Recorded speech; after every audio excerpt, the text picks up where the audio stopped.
As precauções de isolamento, né? A gente tem uma placa, essa não é a nossa, mas a gente tem uma placa. A gente tem 3 tipos de isolamento aqui no hospital.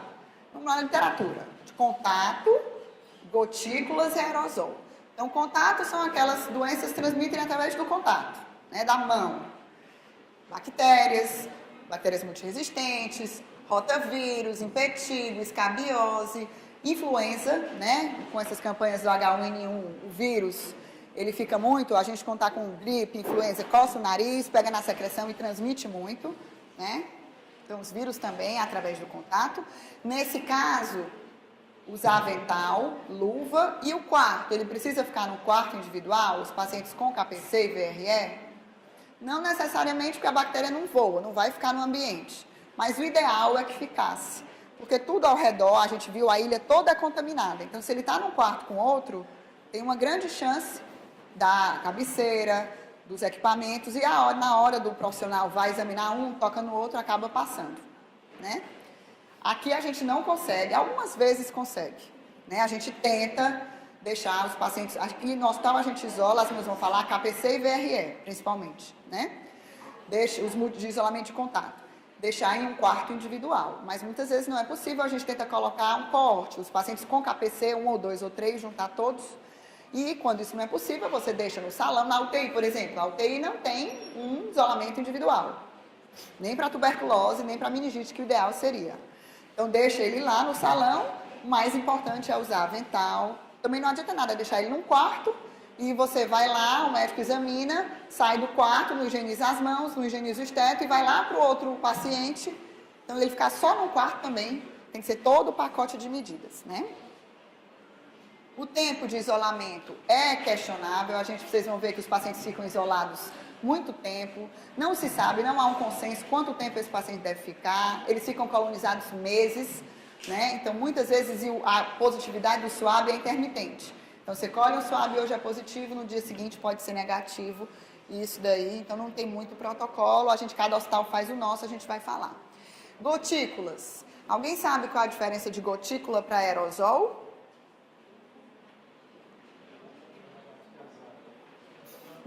Só o Davi fala, poxa vida. Todo mundo no Zap Zap na internet, né? Hã? Alguém sabe qual é a diferença de gotícula para aerosol? O diâmetro, o tamanho, né? Então, as gotículas são gotas até 5 micrômetros. Né? Desculpa, as gotículas são maiores que 5 micrômetros, 5 micra. Quando você tosse, fala, espirra, ela é grande e geralmente ela vai só até 1 metro. E aí ela resseca e não fica em suspensão. Então, ela é filtrada pela máscara cirúrgica comum. A máscara cirúrgica é suficiente. Exemplos de doenças transmitidas por gotículas. Algumas viroses, muitas, rubéola e as meningites, inclusive as meningocócicas. Então, não precisa usar a máscara N95 para examinar a paciente com meningite meningocócica confirmada ou suspeita. Isso é o CDC que fala desde 2007, é o último guideline, com vários trabalhos randomizados duplo cego. Né? Então, se você examinou, você está num pronto-socorro, ou você está em qualquer lugar, examinou um paciente com meningocócica que está de máscara, não precisa fazer nem rifampicina, nem cipro, porque a máscara filtra é suficiente. Influenza também a maioria das vezes.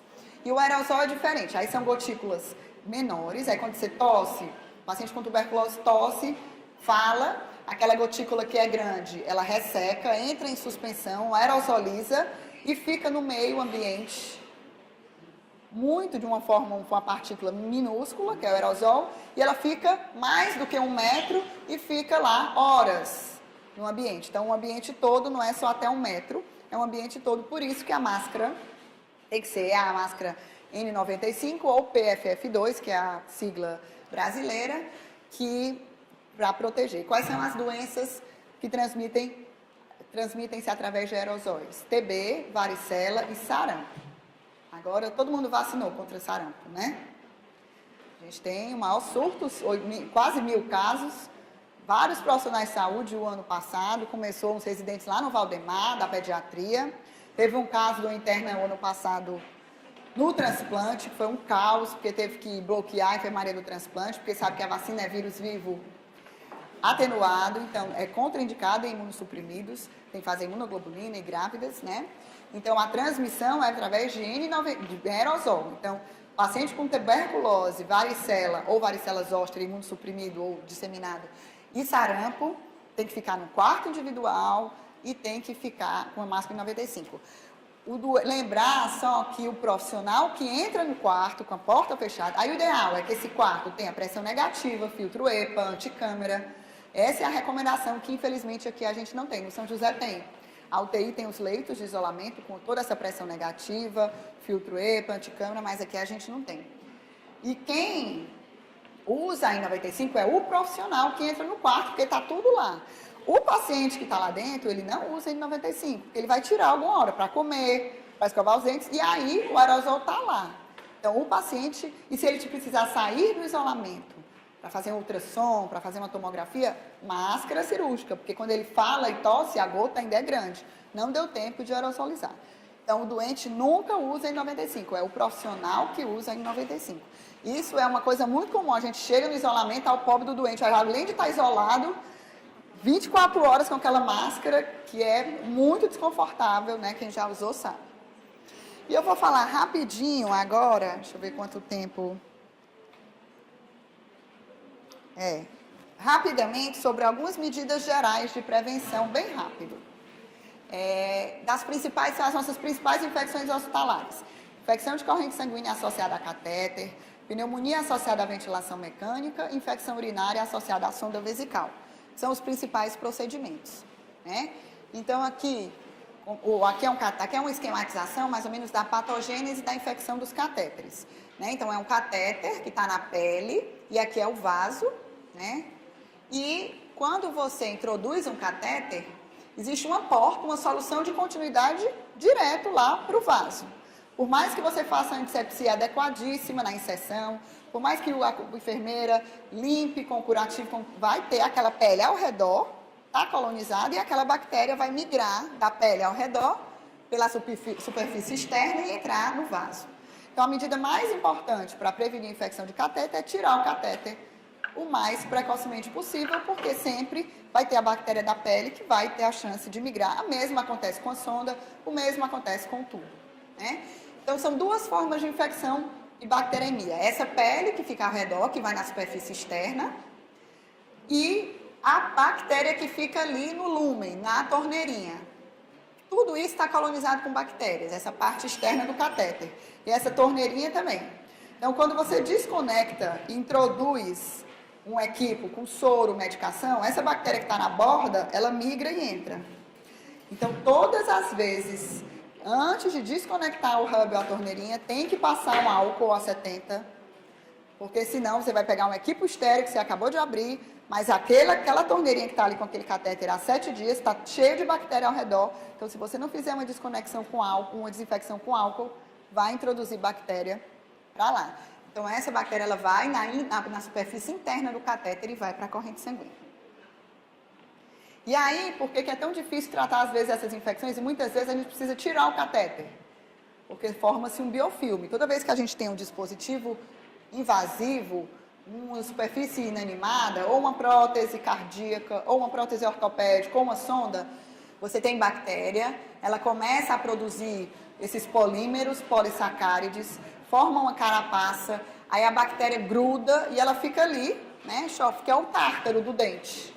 Né? O tártaro do dente chega uma hora que você só tira se for remoção mecânica do dentista, é a mesma coisa. Então, infecções de próteses ortopédicas, infecções de catéter, infecções de prótese cardíaca, você dá o antibiótico não penetra porque a bactéria ela é protegida por aquela carapaça. Então, muitas vezes, a maioria das vezes, você tem que trocar o catéter, a prótese, a sonda. Né? São múltiplos os guidelines, né, do CDC, da Anvisa, né? E aqui, basicamente, a gente tem 2 momentos de prevenção de infecção. Durante a inserção, aqui a maioria quem passa catéter são o pessoal da cirurgia, né? Na UTI, acho que os UTIstas pouco, né? Durante a inserção, todo cuidado, porque se você não fizer uma antisepsia adequada da pele na hora de introduzir o catéter, a bactéria da pele já vai entrar direto. E na manipulação, né? A inserção é mais médica. Então, higienizar as mãos, a gente já falou, paramentação completa, escolha do sítio, o ideal, nível 1B. Todos os guidelines recomendam passagem de acesso guiado por ultrassom, acessos centrais, independente do sítio. Isso já é uma realidade em São Paulo, por exemplo, na USP, no Einstein, no Sírio. Aqui, infelizmente, nem nos particulares. Na UTI parece que começou alguma coisa piloto, né? Porque o risco aqui não é nem de infecção muito, e sim de hemotórax, pneumotórax, enfim. E as medidas de prevenção. O ideal é a antisepsia da pele com clorexidina, que é o produto de escolha. Qual é o benefício da clorexidina em relação ao povidine? Você é da onde? Seu país? Cabo Verde. Lá é clorexidina ou é povidine? Os dois. Qual é a vantagem? Por que a gente prefere a clorexidina? Vocês sabem? Alguém sabe lá de trás? Por que a clorexidina? E ela tem um efeito residual maior e ela tem um espectro melhor para gram-positivos. Então, ela mata mais estáfilo do que o povidine. Então, hoje, tanto a degermação cirúrgica quanto para catéter, o ideal é a clorexidina, né? Mais do que o povidine. E em relação ao sítio, preferir a subclávia. A subclávia, quando comparada à jugular e à femoral, é a que infecta menos. Claro, tem alguns casos que não dá. Se for uma diálise, é contraindicado, porque tem um risco de hemotórax, você tem que preservar o vaso, porque pode trombosar para fístula.